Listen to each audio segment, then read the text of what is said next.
Salut, c'est Alex. Aujourd'hui, je vais t'expliquer comment est-ce qu'on traduit le verbe penser en mandarin. Voilà, parce que quand on débute en chinois, le premier verbe qu'on apprend pour dire penser, c'est généralement xiang. Et puis, au fur et à mesure qu'on progresse, on en voit d'autres comme tu es, je ouais, et puis après on voit même i ouais, etc. Or, le problème, c'est qu'ils se traduisent tous pareil, et que plus on en apprend, plus ça devient le bordel, et on finit vite par tous les mélanger. Donc dans cette vidéo, je vais t'expliquer quelle est la différence entre tous ces mots qui se traduisent par penser en français, et je vais notamment te donner des contextes et surtout des exemples simples que tu vas pouvoir retenir pour ne plus te tromper. C'est parti.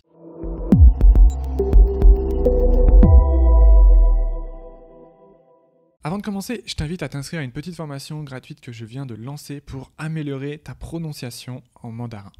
Voilà, donc si la prononciation de certains sons chinois te pose encore des problèmes, ou si tu as du mal avec la prononciation des tons, ou même si tu veux simplement améliorer ton accent en chinois, alors je t'invite vivement à aller t'inscrire à cette petite formation par email. C'est gratuit et je vais t'envoyer chaque jour une technique pour améliorer ta prononciation et te faire comprendre plus facilement à l'oral. Je t'ai mis le lien pour t'inscrire dans la description de la vidéo. Donc tu vois, le premier verbe pour dire penser qu'on voit quand on débute, c'est généralement xiang. Donc xiang, troisième ton, c'est un verbe très informel, très koyu, tu vois, qu'on utilise beaucoup à l'oral. Et le truc avec xiang, c'est qu'il a plusieurs sens.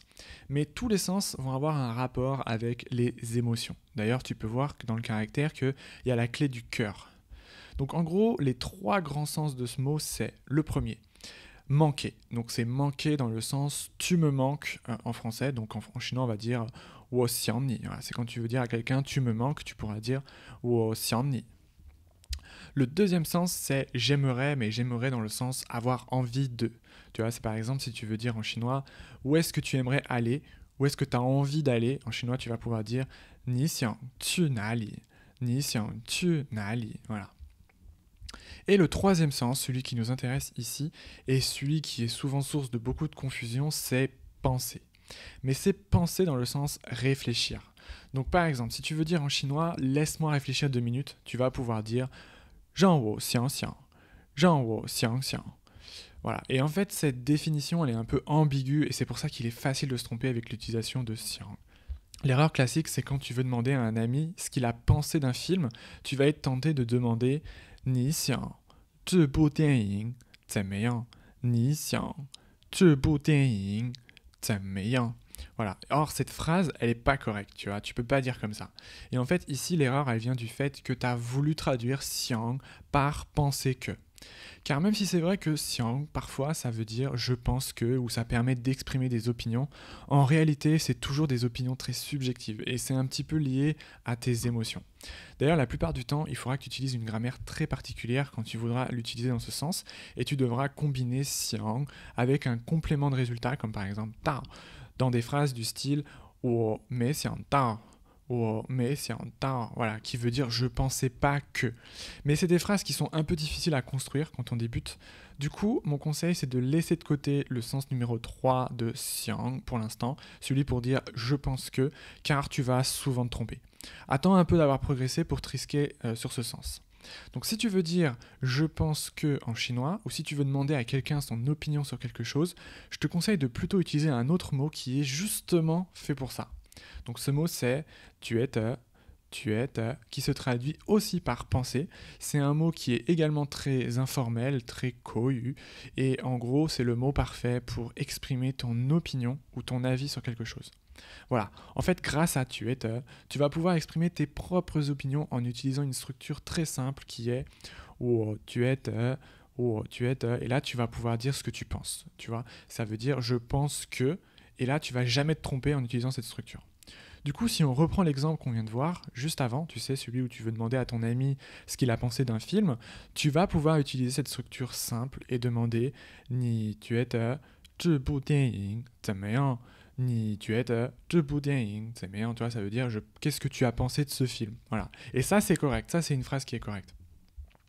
Alors un petit truc à savoir avec tu es, c'est que ça veut pas forcément dire que tu es à 100% sûr de quelque chose, tu vois. Du coup, c'est pas mal en fait pour répondre à des questions où t'es pas sûr de la réponse, où tu veux donner une opinion mais t'es pas très sûr, comme par exemple si on te demande c'est par où le cinéma? Et t'es pas vraiment sûr en fait, tu réponds quelque chose du style je sais pas, je pense que c'est par là, tu vois. Je pense que c'est par là mais t'es pas sûr. Tu pourras construire cette phrase en utilisant la structure qu'on a vue juste avant, donc avec tu es. Voilà, ça fonctionne bien. Donc on va dire que t'es sûr, on va dire, aller à 50% de ce que tu dis. Du coup, si tu veux exprimer une opinion avec plus de conviction, il faut utiliser un mot plus fort, qui est je ouais. Alors, je ouais, là on rentre dans le registre plus formel, là c'est moins cohu. Et en gros, je ouais, ça permet de donner ton avis avec plus d'assurance et surtout plus d'objectivité que tu es. Donc tu vois, avec je ouais, tu te bases sur des faits, sur de la logique pour affirmer ton opinion. Et du coup, c'est beaucoup plus fort que tu es, tu parles avec beaucoup plus d'assurance. Là, tu es presque sûr à 100% de ce que tu affirmes.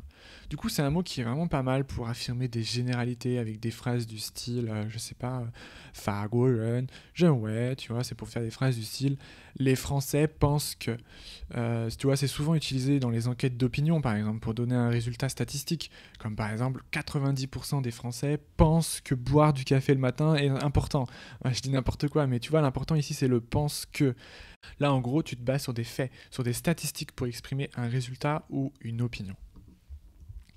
Ensuite, on enchaîne avec un autre mot très utile à connaître et pourtant tellement peu utilisé par les étudiants qui est ouais. Alors celui-là, il est important à connaître parce qu'il te permet d'exprimer que tu pensais quelque chose, mais en fait, c'est pas correct. Voilà. Du coup, ouais, ça permet d'exprimer des opinions au passé. Ça permet de dire je pensais que. Alors ça c'est super utile parce que comme tu le sais en chinois, il n'y a pas de conjugaison. Donc si tu voulais dire je pensais que, bah t'aurais pas pu utiliser l'un des verbes qu'on a vu juste avant. Par exemple, si tu veux dire je pensais que le chinois était difficile, mais en fait c'est facile, eh ben tu vas pouvoir construire cette phrase en utilisant yi. Donc tu pourras dire par exemple 我以为中文很难 donc là, ça veut dire je pensais que le chinois était difficile. 其实很简单 et en fait, non, c'est plutôt simple. Tu vois, donc cette phrase, elle veut dire je pensais que le chinois était difficile, mais en fait, c'est facile. Donc pour résumer, ouais, ici ça veut dire je pensais que. Donc garde-le bien dans ta liste des mots à apprendre celui-là parce qu'il te servira très très très souvent. Et enfin, je te donne un petit bonus pour finir si tu veux aller plus loin, qui est 考虑. 考虑, qui est parfois traduit par penser, mais c'est le penser dans le sens considérer. Là, en gros, ça veut dire que tu es en train de réfléchir et de considérer toutes les options avant de prendre une décision sur quelque chose. Par exemple, si tu dis 我在考虑 voilà, tu peux répondre ce genre de phrase quand par exemple quelqu'un te demande quelque chose et que tu veux répondre que tu es en train d'y réfléchir. Voilà, tu n'as pas pris ta décision, tu es en train d'y penser dans le sens je suis en train de considérer toutes les différentes options possibles. Voilà, du coup tu peux utiliser ce verbe quand tu veux demander à quelqu'un s'il a déjà envisagé un choix par exemple. Comme par exemple, je sais pas, tu veux demander est-ce que tu as déjà pensé travailler en Chine? Tu pourras utiliser 考虑 dans cette phrase et la traduire par 你考虑过在中国工作吗？你考虑过在中国工作吗？ Donc tu vois, cette phrase, on pourrait la traduire par as-tu déjà pensé travailler en Chine? Mais ici, tu es d'accord que le penser, c'est plus dans le sens considérer en fait. C'est avoir réfléchi à toutes les options, avoir réfléchi au pour, au contre, parce que c'est une grosse décision. Donc voilà, c'est pas quelque chose qu'on pense comme ça à la va-vite, c'est quelque chose qu'on considère. Donc on utilise plutôt 考虑. Voilà, c'est la fin de cette vidéo. J'espère que tu comprends mieux maintenant comment utiliser les différents verbes chinois qui se traduisent tous par penser en français. Si tu as aimé la vidéo, abonne-toi et laisse-moi un petit like, ça m'aidera beaucoup à développer cette chaîne. Si tu as des questions sur la langue chinoise, tu peux bien sûr les laisser en commentaire et je te répondrai dans le prochain épisode. Moi je te dis à la semaine prochaine pour une nouvelle vidéo. Bye bye.